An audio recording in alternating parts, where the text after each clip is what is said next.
Magsiawit kayo sa Panginoon ng isang bagong awitin. Magsiawit kayo sa Panginoon buong sandaigdigan. Awitan ang Panginoon at purihin ang kanyang ngalan. Ipahayag ang kanyang pag-ibig sa lahat ng panahon. Magsiawit kayo sa Panginoon ng isang bagong awitin. Magsiawit kayo sa Panginoon buong sandaigdigan.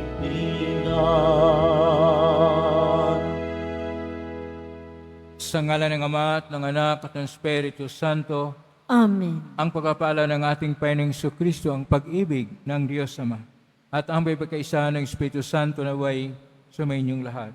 At sumaiyo rin. Mga kapatid, nasa Sabado tayo ng ika-5 na linggo ng ganong panahon ng unang taon ng ating pagdiriwang. Isama natin sa misa natin ngayon ang ating mga intensyon para sa araw ngayon.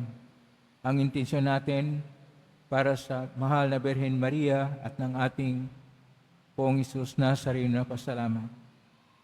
Idagdag rin natin ang ating intensyon sa lahat ng mga nakiisa sa atin sa pagitan ng live streaming through Facebook Live, YouTube, X, Instagram, TikTok, TV Maria, at iba pang social media dito sa ating bansa at iba't ibang dako ng mundo. Isama rin natin ang ating intensyon para sa kawipaan sa buong mundo, lalo't higit na sa Israel, Ukraine at Syria.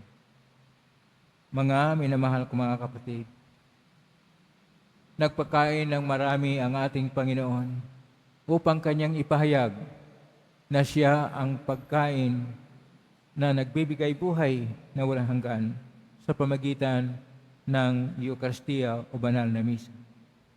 Sa mga sandali na dahil sa ating karupukan at kahinaan, tayo hindi karapat-dapat na makibahagi dito, hihingi po tayo ng patawad sa ating Panginoon at dumulog tayo ng maayong Panginoong nagpapatawad ng lubos.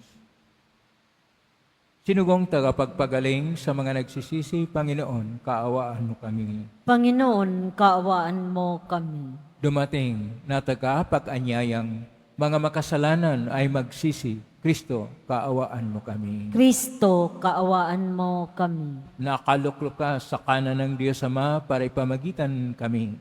Panginoon, kaawaan mo kami. Panginoon, kaawaan mo kami. Kaawaan tayo makapangyarihang Diyos, patawarin tayo sa ating mga kasalanan, at patnubayin tayo sa buhay na walang hanggan. Amen. Manalangin tayo. Ama naming makapangyarihan, lagi mong lingapin at patnubayan kaming mga kabilang sa iyong angkan. Sa tanging pag-asa namin ikaw ang nagbibigay, kami tangkilikin mo at laging subaybayan.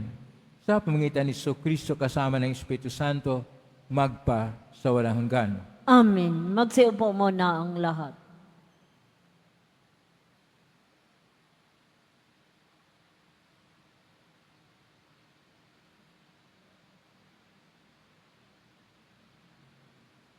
Pagbasa mula sa aklat ng Henesis.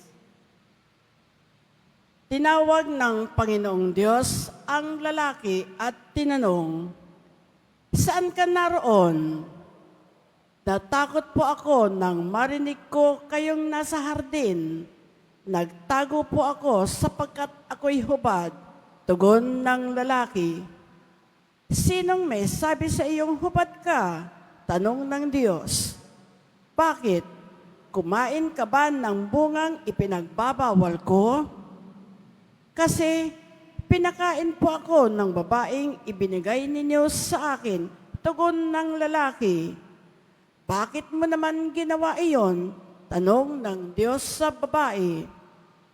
Mangyari po'y nilinlang ako ng ahas, kaya ako natuksong kumain. Tugon naman niya. At sinabi ng Panginoon sa ahas, sa iyong ginaway may parusang dapat na tanging ikaw lang yaong magdaranas. Ikaw ay gagapang ang hatol kong gawad at alikabok ang pagkaing dapat. Kayo ng babae laging mag-aaway, binhi mo't binhi niya'y laging maglalaban. Ito ang dudurog ng ulo mong iyan, at ang sakong niya'y ikaw ang tutuklaw. Sa babae namay, ito ang salaysay. Sa pagbubuntis mo ay mahihirapan, lalo kung sumapit ang iyong pagluluwal. Ang lalaking ito na asawang hirang, susundin mong lagi habang nabubuhay. Hinarap naman ng Diyos si Adan at ganito ang sinabi, pagkat narinig ka sa asawang hirang ng iyong kainin ang bungang bawal, sa nangyaring ito, ang lupang tanimay aking susumpain magpakailanman. Ang lupaing ito para pag-anihan, pagpapawisan mo habang nabubuhay. Mga damot tinik ang iyong aanihin, halaman sa gupat ang iyong kakanin, upang pag-anihan ang iyong bukirin, magpakahirap ka hanggang sa malibing. Yamang sa alabok, doon ka nanggaling sa lupang alabok ay babalik ka rin. Eva ang itinawag ni Adan sa kaniyang asawa, sapagkat ito ang ina ng sangkatauhan. Ang mag-asaway binigyan ng Panginoon ng mga damit na yari sa balat ng hayop. Sinabi ng Panginoon, katulad na natin ngayon ang tao, sapagkat alam na niya ang mabuti at masama. Hindi na siya dapat tulutang kumain ng bungang kahoy ng buhay, at baka hindi na siya mamatay. Kaya pinalayas sa halamanan ng Eden ang tao upang magbungkal ng lupang kanyang pinagmulan. Pinalayas nga siya ng Diyos, at sa dakong silangan ng halamanan ng Eden ay naglagay siya ng bantay na kirubin. Naglagay rin siya ng espadang nagniningas upang hindi malapitan ni naman ang punong kahoy ng buhay. Ang salita ng Diyos. Salamat sa Diyos. Poon, amin kang tahanan noon, ngayon at kailanman. Poon aming kang tahanan, noon, ngayon, at kailanman. Wala pa ang mga bundok, hindi mo pa nilalalang, hindi mo pa nililikha itong buong daigdigan. Ikaw noon ay Diyos na, pagkat ika'y walang hanggan. Poon aming kang tahanan, noon, ngayon, at kailanman. Yaong taong nilikha mo'y bumabalik sa alabok, sa lupa ay nagbabalik kapag iyong iniutos. Ang 1,000 mga taon ay parabang isang araw. Sa mata mo, Panginoon, isang kislap mata lamang. Isang saglit sa magdamag na ito ay dumaraan. Poon aming kang tahanan, noon, ngayon, at kailanman. Mga tao'y pumapanaw na para mong winawalis, parang damo sa umagang tumubo sa panaginip, parang damong tumutubo na may taglay na bulaklak. Kung gumabi nalalantat, bulaklak ay nalalagas. Poon aming kang tahanan, noon, ngayon, at kailanman. Yamang itong buhay namin maikli lang na panahon, itanim sa isip namin upang kami ay dumunong. Hanggang kailan magtitiis na magdusa, Panginoon, kaming iyong mga lingkod na naghihirap sa ngayon? Poon aming kang tahanan, noon ngayon at kailanman. Magsitayo na po ang lahat.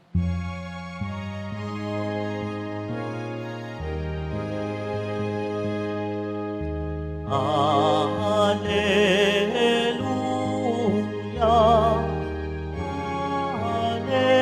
Alleluia, Alleluia,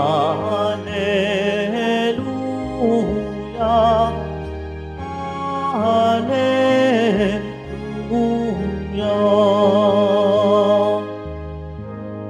Ang tao ay nabubuhay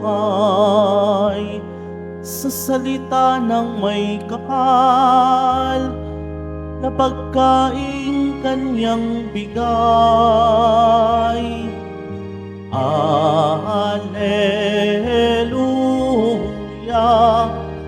Alleluia, Alleluia,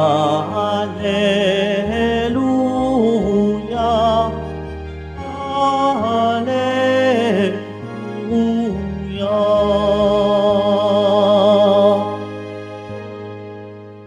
Sumainyo ang Panginoon. At sumaiyo rin. Ang mabuting balita ng Panginoon ayon kay San Marcos.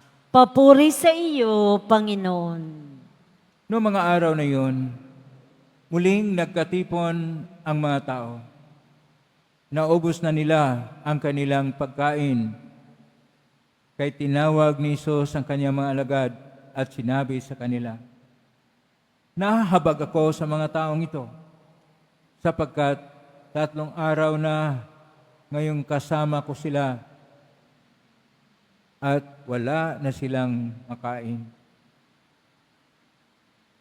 Kung pauwiin ko na gutom, mahihilo sila sa daan, galing pa naman sa malayo ang ilan sa kanila. Saan po tayo kukuha ng tinapay dito sa ilang para magkasya sa ganitong karaming tao?" Tugon ng mga alagad. "Ilan ang tinapay ninyo riyan?" Tanong ni Jesus. "7 po," sagot nila. Ang mga tao'y pinaupo ni Jesus sa lupa. Kinuha niya ang 7 tinapay at nagpasalamat sa Diyos. Pinagpira-piraso niya ang mga iyon at ibinigay sa mga alagad upang ipamahagi sa mga tao. Gayun nga ang ginawa ng mga alagad. Mayroon din silang ilang maliliit na isda. Muli siyang nagpasalamat sa Diyos at inuutos niyang ibigay din iyon sa mga tao. Kumain ang lahat at nabusog. At nang tipunin nila ang mga pirapirasong tinapay na lumabis, nakapuno sila ng 7 bakol na malalaki. At may 4,000 ang kumain. Pinayao ni Jesus sa mga tao. Saka siya sumakay sa bangka at nagtungo sa lupain ng Dalmanuta. Ang mabuting balita ng Panginoon. Pinupuri ka namin, Panginoong Hesukristo. Magsiupo mo na ang lahat. Isang mapagpalang araw po sa inyo lahat. Purihin po natin ang ating Pong Hesus Nazareno.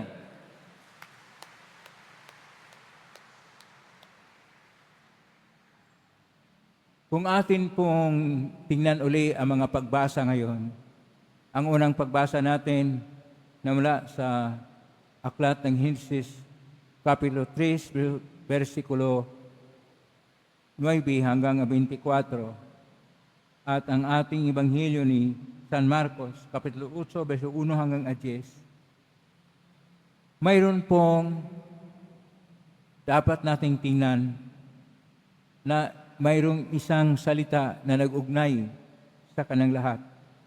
Yun po ay tungkol sa pagkain. Ang tao, kumain ng bawal na bunga ng kahoy, ng kaalaman ng masama at mabuti. At dahil doon, nagkaroon sila ng pagkamalay na hubad at pinalayas sa Eden o sa paraiso. At sinabi ng Panginoon ngayon na kung sila ay kakain, kailangang maghihirap sila dahil isinumpa niya ang lupa at lahat ng gawain ng tao upang siya'y mabuhay, maghihirap muna. Sa ating Ebanghelyo nga ni San Marcos, Kapitulo 8, verso 1 hanggang 10, ito ay tungkol din sa pagkain. 3 araw na napakaraming mga tao ang kasama ng ating Panginoon Hesus na naglalakbay at naubusan na sila ng pagkain. Pagkatapos, sinabi ng Panginoon na pakainin ng mga alagad ang mga tao. Pero sabi nila, mayroon lang silang 7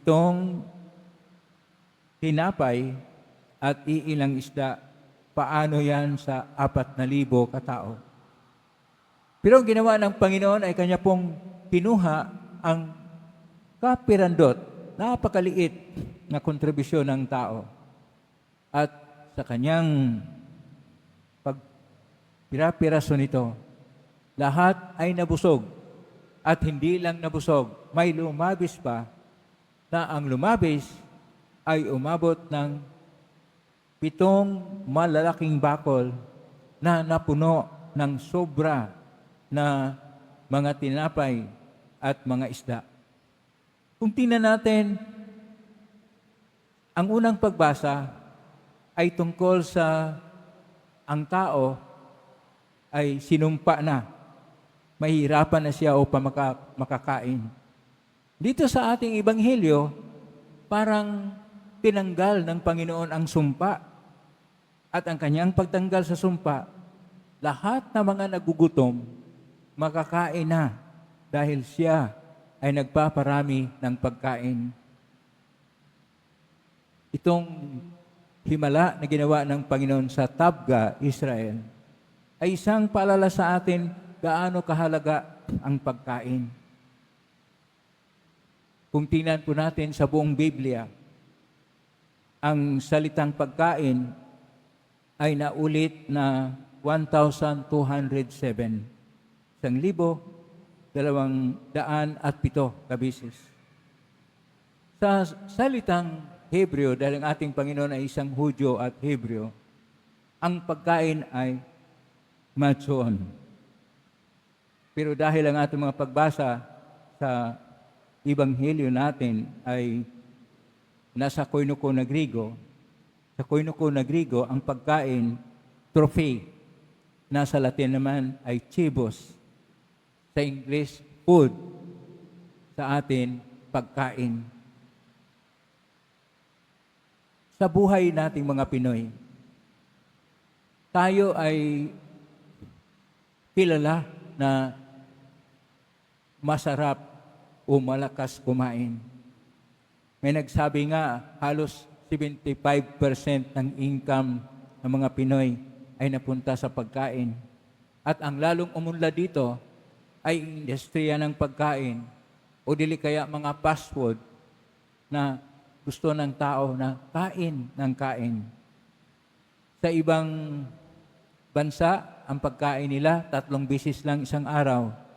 Sa atin, 8 beses tayo kumakain.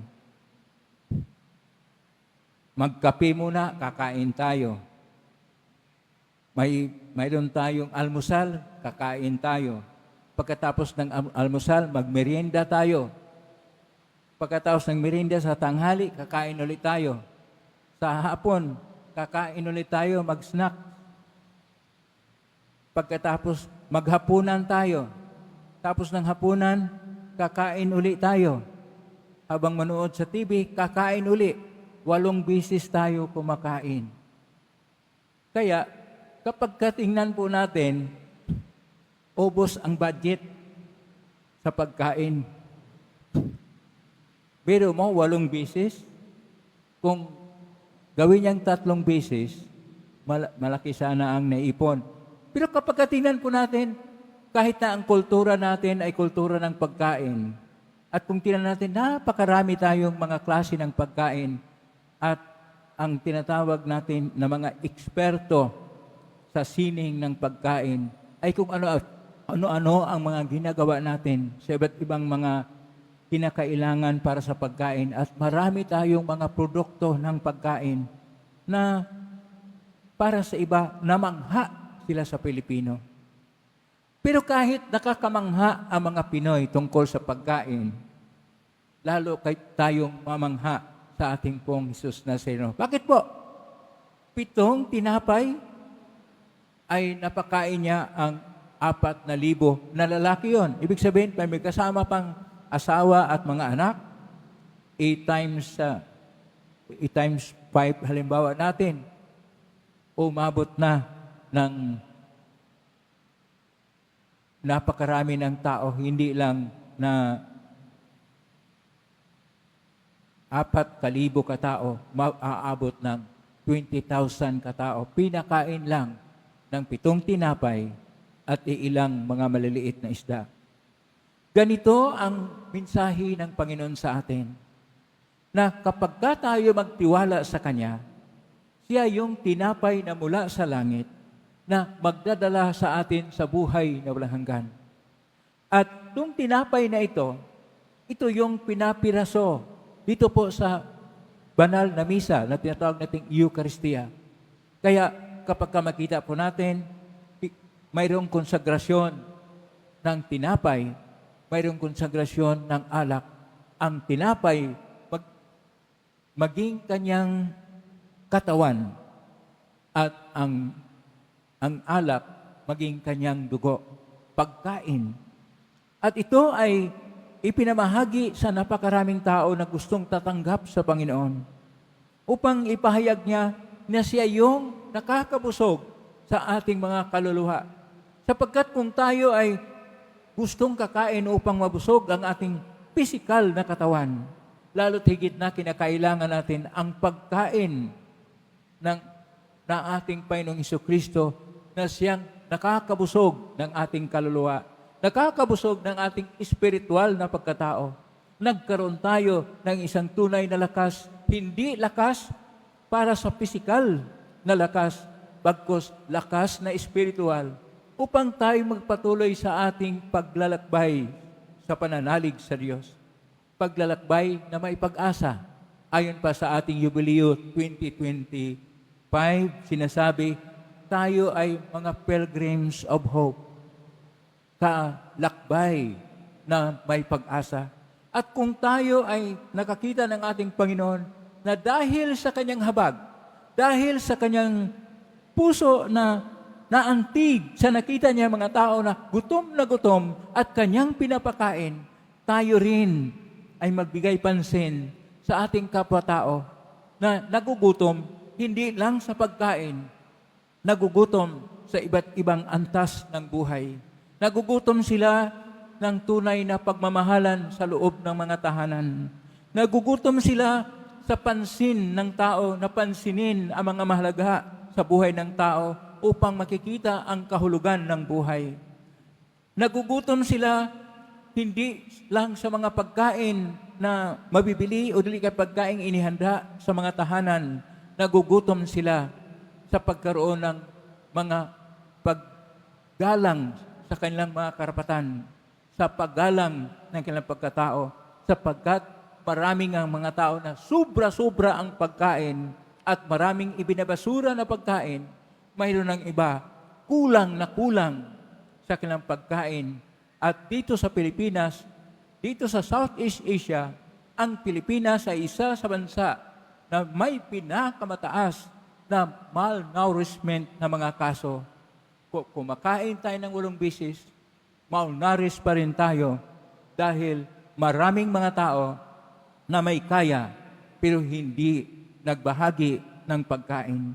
Ang ating Panginoon, ibinahagi niya ang kanyang sarili sa atin upang marunong rin tayo magbahagi ng dekalidad sa ating mga pagkain, sa ating panahon na dekalidad, sa ating mga kakayahan o talento na di kalidad, sa mga material na pangailangan ng ating kapwa na maayos at tama lang na pagbabaginan upang lahat ay magkaroon na ng tunay na katayuan na bawat isa ay hindi nagkukulang, bawat isa sa atin ay hindi nagugutom sapagkat mayroong malasakit, mayroong habag, mayroong kabukasang loob, mayroong kabutihang loob ang bawat isa upang maipahayag kung ang ating pong Hesus Nazareno ay nagbubusog at nagpakain sa espiritual na katawan niya para sa atin, bakit hindi tayo magkaroon ng pagpansin sa lahat ng mga nagugutom nating mga kapatid?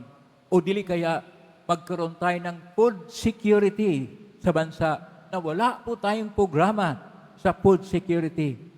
Kung mga pagkain natin, kuminsan nag-i-import pa tayo ng mga kinakailangan para sa pagkain dahil ang nangunguna sa ating buhay, politika, bulsa, at kung ano pang hilig na ginagawa natin.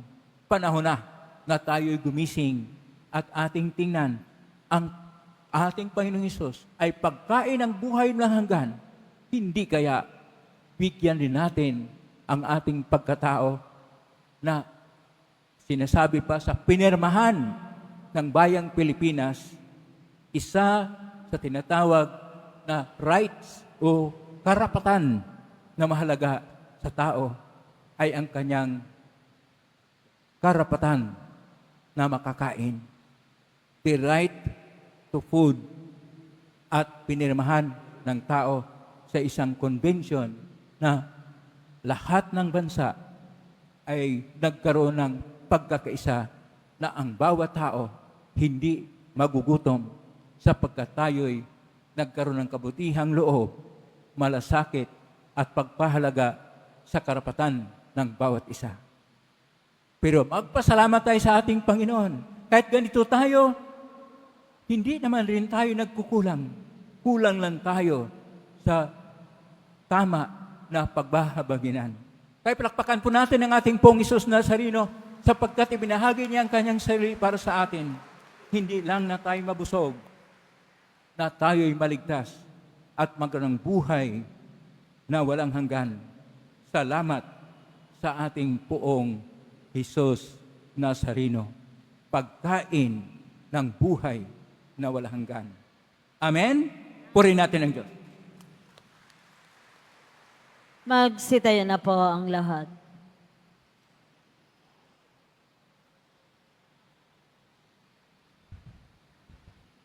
Minamahal ko mga kapatid, sa pagpapakain ng 5,000 katao, ipinakita ng ating Panginoon na ang Diyos Ama ang siyang nagbibigay ng lahat ng ating pangangailangan. Hilingin natin sa Kanya ang lahat ng biyayang ipagkakaloob niya sa atin. Panginoon, paapawin mo sa amin ang iyong pagmamahal. Panginoon, paapawin mo sa amin ang iyong pagmamahal. Ang ating mga pastol, lalo na ang Santo Papa at mga obispo, naway patuloy tayong bigyan ng mga tamang katuruan sa pananampalataya, manalangin tayo. Panginoon, paapawin mo sa amin ang iyong pagmamahal. Ang mga may tungkulin upang labanan ang taggutom, naway maging matagumpay sa kanilang pagsusumikap na mapakain ang mga milyon-milyong nagugutom na tao. Manalangin tayo. Panginoon, paapawin mo sa amin ang iyong pagmamahal. Ang mga nagugutom kay Kristo naway matagpuan ang iisang Panginoon, iisang pananampalataya, at iisang binyag. Manalangin tayo. Panginoon, paapawin mo sa amin ang iyong pagmamahal. Ang mga may sakit, mga may kapansanan naway makatagpo ng kalinga, suporta at kasiyahan mula sa kanilang mga pamilya. Manalangin tayo. Panginoon, paapawin mo sa amin ang iyong pagmamahal. Ang mga tapat na yumao naway makarating sa walang hanggang kasiyahan sa kaharian ng Diyos. Manalangin tayo. Panginoon, paapawin mo sa amin ang iyong pagmamahal. Sa ilang sandali ng katahimikan, ating ipanalangin ang iba pang mga pangangailangan ng ating pamayanan. Gayon din ang mga intensyon ng ialay sa ating misa sa araw na ito at isama rin natin ang ating mga pansariling kahilingan.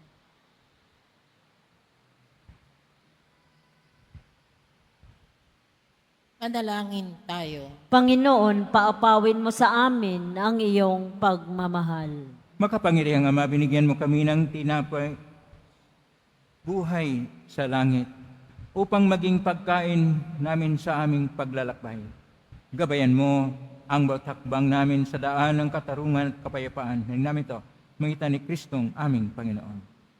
Amen.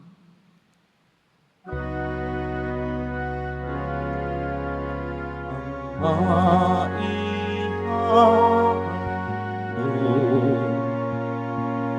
sa'yo, Panginoon,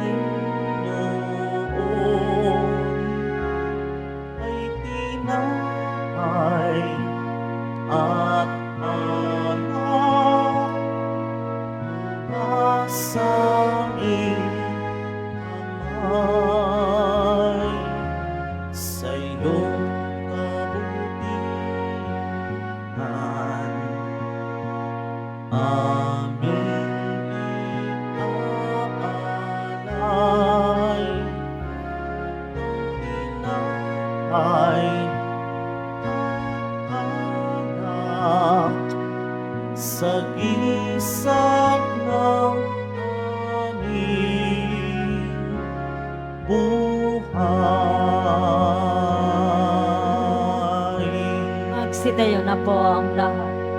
Manalangin kayo, Patido, pang paghahain natin ay kalugdan ng Diyos amang makapangyarihan. Tanggapin nawa ng Panginoon itong paghahain sa iyong mga kamay, sa kapurihan niya at karangalan, sa ating kapakinabangan at sa buong sambayanan niyang banal. Ama naming lumikha, ang pagkait inuming narito ay iyong ginawa upang mapalakas kaming mga mahina. Ipagkaloob mong ito ay aming mapagsaluhan bilang pakikinabang sa buhay mong pamakilanman. Sa pangitan ni Kristo kasama ng Espiritu Santo, magpasulang hanggan. Amen. Sumainyo ang Panginoon. At sumaiyo rin. Itaas sa Diyos sa inyong puso at diwa. Itinaas na namin sa Panginoon. Pasalamatan natin ang Panginoong ating Diyos. Marapat na siya ay pasalamatan. Ama nung kapanin tunay marapat ni kay aming pasalamatan sa iyong paglingap at ganang loob, ang tayong likamot pinangasiwa sa San Sinukop, sa ngan mong sa iwas tong lubos, siya pinagdusa mo sa kanyang pagtalikod, sa iyong pagiling pahintulot na makabalik siya sa pangitan ni Kristo Jesus. Kahit isa namang helsi siya awit ng papuri siyang pay sa kalangitan, kami nagbubunyi sa kadakilaan. Santo, Santo, Santo, Panginoong Diyos ng mga hukbo, napupuno ang langit at lupa ng kadakilaan mo. Usana sa kaitaasan, pinagpala ang naparirito sa ngalan ng Panginoon. Usana sa kaitaasan, magsilod po ang lahat. Ama naming banal, ikaw ang bukal ng tanang kabanalan, kaismitan ng Espiritu ng banal, makalob na ito pang para sa aming maging katawan at dugo ng aming Panginoong Kristo. Bago niya pinagtiisang ko sang loob na maging handog, hinawakan niya ang tinapay, pinasalamatan kanya, pinaghati-hati niya yon, iniabot sa kanyang malagad at sinabi, tanggapin ninyong lahat ito at kanin. Ito ang aking katawan na ihandog para sa inyo.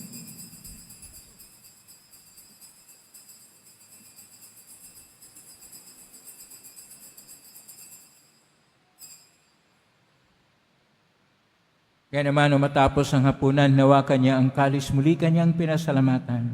Inabot niya ang kalis kanyang malagad at sinabi, tanggapin ninyong lahat ito at inumin. Ito ang kalis ng aking dugo, ng bago at walang tipan. Ang aking dugo ni bubuhos para sa inyo at para sa lahat sa ikapagpapatawad ng mga kasalanan. Gawin niyo ito sa pag-alala sa akin.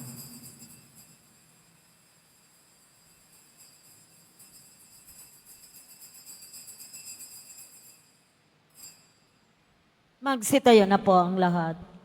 Ang misteryo ng panampalataya. Si Kristo'y namatay, si Kristo'y nabuhay, si Kristo'y babalik sa wakas ng panahon. Ama, ginagawa namin ngayon ang pag-alala sa pagkamatay at muling pagkabuhay ng anak, kahit naalay namin sa iyo ang tinapay nagbibigay buhay at ang kalis na nagkakaloob ng kaligtasan.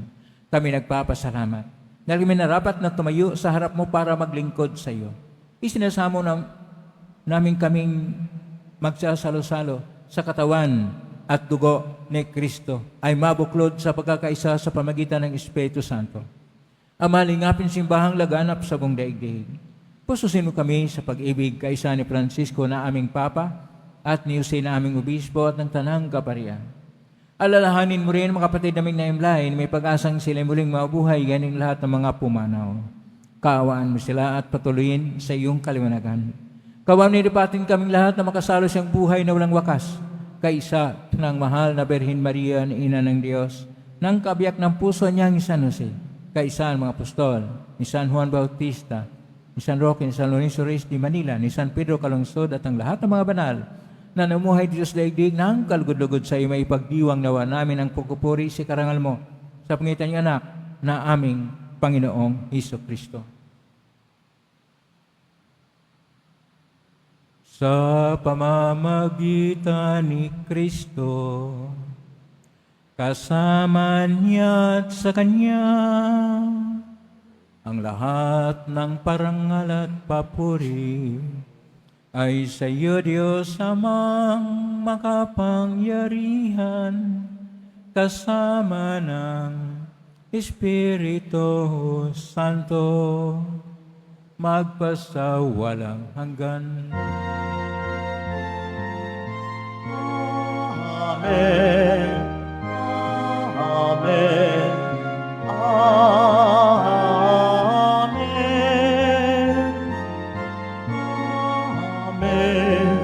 Amen. Amen. Amen.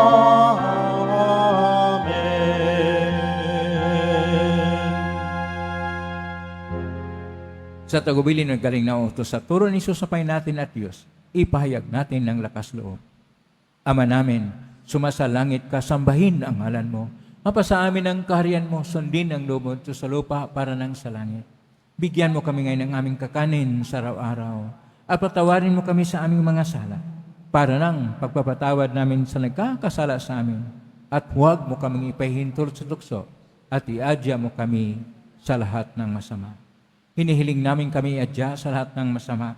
Pagkaluban ng kapayapaan araw-araw, iligtas sa kasalanan at sa lahat ng kapahamakan samantalang aming pinanabikan ang dakilang araw ng pagpapahayag ng tagapagligtas naming si Jesucristo. Sapagkat iyo ang kaharian at ang kapangyarihan at ang kapurihan magpakailanman. Amen. Panginoong Jesucristo, sinabi mo sa mga apostol, kapayapaan ang iniiwan ko sa inyo, ang aking kapayapaan na binibigay ko sa inyo. Tunghayan mo ang panampalataya at huwag ang aming pagkakasala. Pagkalooban mo kami ng kapayapaan at pagkakaisa ayon sa iyong kalooban, kasama ng Espiritu Santo, magpa sa walang hanggan. Amen. Ang kapayapaan ng Panginoon ay laging sumainyo. At sumaiyo rin. Magbigayin kayo ng kapayapaan sa isa't isa. Kapayapaan sa inyo. Kordero ng Diyos na nag-aalis ng mga kasalanan ng sanlibutan, maawa ka sa amin. Kordero ng Diyos na nag-aalis ng mga kasalanan ng sanlibutan, maawa ka sa amin. Kordero ng Diyos na nag-aalis ng mga kasalanan ng sanlibutan, pagkaloob mo sa amin ang kapayapaan, magsilod po ang lahat. Ito ang kordero ng Diyos. Ito ang nag-aalis ng mga kasalanan ng sanlibutan. Mapalad ang mga inanyayahan sa piging ng kordero. Panginoon, hindi ako karapat-dapat na magpatuloy sa iyo, ngunit sa isang salita mo lamang ay gagaling na ako.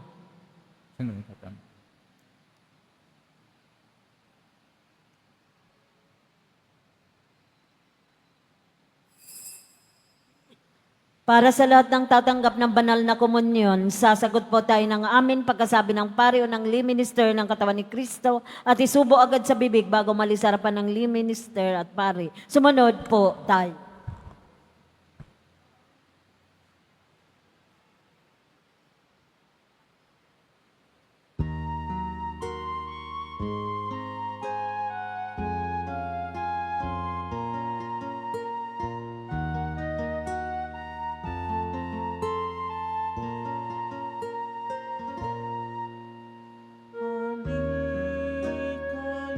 Kayong napapagal, kayong nauuhaw sa mundo. Dali kumait uminom kayo ng hain ni Jesu Kristo. Jesus tinapay mula sa langit, biyayang alay ng Diyos Ama. Pagkaing nagbibigay buhay, kunin at pagsaluhan. Ani kayong mga napapagal, kayong nauuhaw sa mundo. Dali kumait uminom kayo ng hain ni Jesu Kristo. Jesus ang kopa ng kaligtasan, dugong binuhos alang sa tanan. Tanda ng pakikipagtipan sa bayang kanyang hinirang. Hali kayong mga napapagal, kayong nauuhaw sa mundo. Balik kumait uminom kayo ng hain ni Jesu Kristo. Jesus ang tubig na bumubuhay, bukal ng grasya, ligayang tunay. Inumin para sa kaluwa,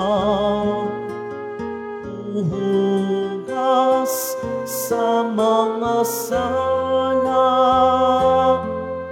Hali kayong mga napapagal, kayong nauuhaw sa mundo. Hali kumait uminom kayo ng hain ni Jesu Kristo. Jesus tinapay mula sa langit, biyayang alay ng Diyos Ama.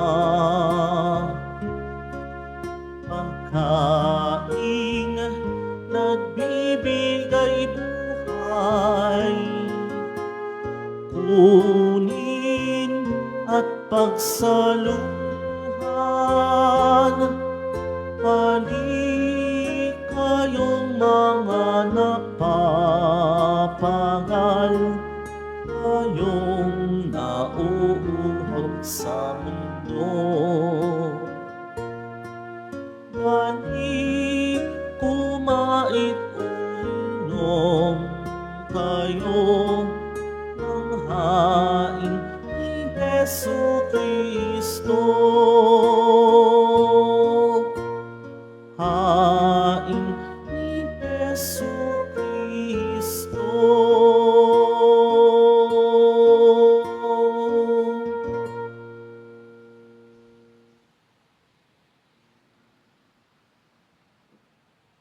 Announcements. Sa lahat po na may mga lumang palaspas na ginamit noong linggo ng palaspas, Maaari niyo na pong dalhin sa simbahan ang mga ito hanggang February 28. At pinakikiusapan na bago dalhin ay alisin na ang ribbon, wires at mga stampita nito. Ito po ay susunugin sa darating na March 4, 2025, Martes, bago ang Miyerkules ng Abo sa March 5, 2025. Inihahandog po ang programang Home Base Plus, ang mga kwento ng himala ng Poong Jesus Nazareno. Ito po ay mga dokumentaryo sa mga buhay na binago ng ating Nuestro Padre Jesus Nazareno. Mapapanood po ito bukas, Linggo, sa ganap na ika-6 ng umaga sa JME 7. Gayon din, para sa mga nais magbahagi ng kanilang mga kwento ng himala ng Nazareno, mangyari na mag-email sa himalanangnazareno@gmail.com. Inaanyayahan po ang lahat na sumubaybay. Pagkatapos ng misa, wiwisikan po ang lahat ng banal na tubig. Pinakikiusapan ang lahat na manatili lamang muna sa inyong mga lugar. Tanging sa Quezon Boulevard o sa Plaza San Juan lamang ang labasan ng lahat. Sumunod po tayo. Maraming salamat po sa inyong pagdalaw at pagsisimba sa Basilica Minor at Pambansang Dambana ni Jesus Nazareno. Magsitayo na po ang lahat. Manalangin tayo, Ama naming mapagmahal. Sapagkat inuming pagkakaisa ang ibinigay, kami niloob mong makapakinabang, kaisa ni Kristo kami naway makapamuhay upang makapamunga ng may kagalakan para sa kapakanan ng aming kapwa-tao sa sanlibutan. Sa mangitan niya kasama ng Espiritu Santo, magpasulang hanggan. Amen. Maraming salamat po sa inyong pagdalaw sa tahanan ng ating Poong Jesus Nazareno. Kay mga narito, kay mga naugnay sa iba't ibang social media platform na cross-posting sa iba't ibang paraan, naway ang inyong panalangin ay dinggin ng Poong Jesus Nazareno. Salamat po sa lahat, nagbigay ng tulong at donasyon sa Quiapo Church upang makatulong ang Quiapo Church sa kapwa natin mahirap at nangangailangan. Salamat po sa iyong tulong, pagpalain kayo ng Panginoon Diyos. Salamat sa lahat mga naglilingkod ngayon, pagpalain kayo lagi ng Poong Jesus Nazareno. Plakpakan po natin lahat ng mga naglilingkod, lahat ng narito, lahat ng ugnay sa atin, lahat ng tumutulong sa atin naway. Ang Diyos ay magpapalas yung mga biyayang siksik, liglig, at nag-uumapaw. Magbaginan tayo ng pagkain upang walang magugutom na ating kapwa. Ang Diyos ay nagbahagi ng kanyang sarili. Dapat marunong rin tayo magbahaginan sa isa't isa. Ngayon po ang pagbusbus. Ngayon po namin taas bagya, mga ibagay ng pagbusbusan. Sumainyo ang Panginoon. At sumaiyo rin. Mahal na pong Jesus Nazareno, inihag mo sa ng cross ang walang maliw na pag-ibig ng Diyos ang katauhan. Pakinggan mo ang kailangan, lalo na para sa mga nangailangan ng iyong tulong at awa. Makamtanawa namin ang iyong kasagutan na may utang na loob na tinatanaw. Basbasan niyo po ninyo ang mga imahin at dasalan upang lalo kaming manalangin at magtiwala.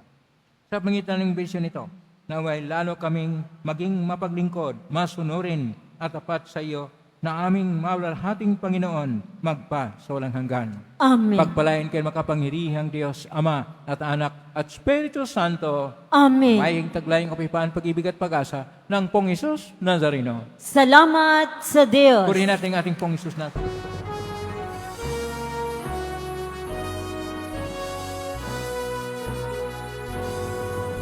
Nuestro Padre Jesus Nazareno, sinasamba ka namin.